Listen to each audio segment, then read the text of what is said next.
telling you the other day about this, what might be the greatest corporate con like in history from this Indian industrialist who was, at least up until like the last week, the richest man in Asia. It's like fourth richest man on the planet after like, you know, Elon and Bezos and Bill Gates.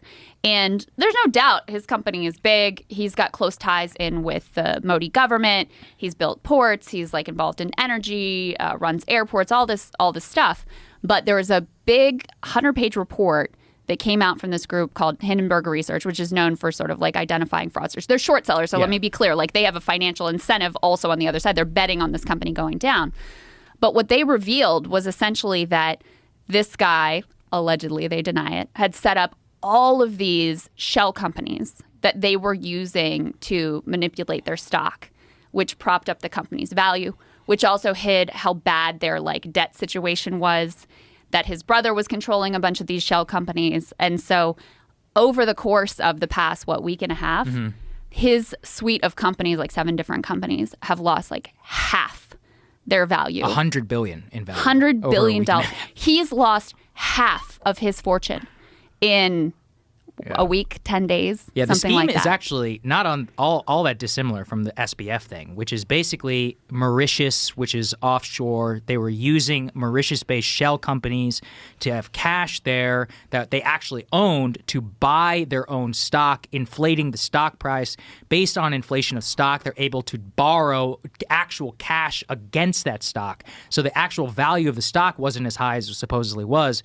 SBF kind of did the same thing by issuing that own token, which they then claimed had value, and then borrowing actual cash based on the value of this false token. And that's how you get the billions and billions that stack up on each other. And this would all be funny if Adnani was not one of the most powerful men in India, if his companies did not prop up and not was invested in by the, I think it's the State Bank of India. There is a tremendous amount of exposure in the Indian economy to the, Adnani is a hero there, alongside Ambani and a few of the other industrialists. There's a good book if anyone's interested called The Billionaire Raj, which is specifically about the rise of these new Indian oligarchs. And the amount of power that they yield in India is tremendous. So this is not a joke. I mean, this really would be like if Bezos was going down. Yeah. It is that level. But if anything, it's not even comparable because we have a lot of Bezoses. They really only have like 12, like 15 and of this these guy types was of guys. number one. Yeah. He was the wealthiest biggest man, not just in India, but in all of Asia. Yeah. And like that, half his wealth gone. They were doing a stock sale, like $2.5 billion, raise more cash for the company, whatever.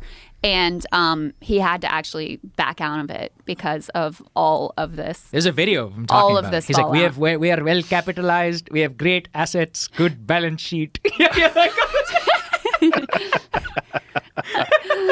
And his response. Now, listen, I want to be clear. The response was 435 pages. Yes. I do not claim that I read all of it, but in part, what it said was basically like, this is an attack on India, rather than responding to the specific claims. He's playing to sort of like Indian nationalism to try to rally the troops. It's a smart thing to do. If you criticize Anthony Fauci, you're criticizing science. Exactly. He pulled the Fauci move. Yeah. That's what he did. I don't think it's working for him quite as well, though. Wow, that's crazy. Right? Wow, what a house of cards. How many businesses are like that? Exactly. Who knows?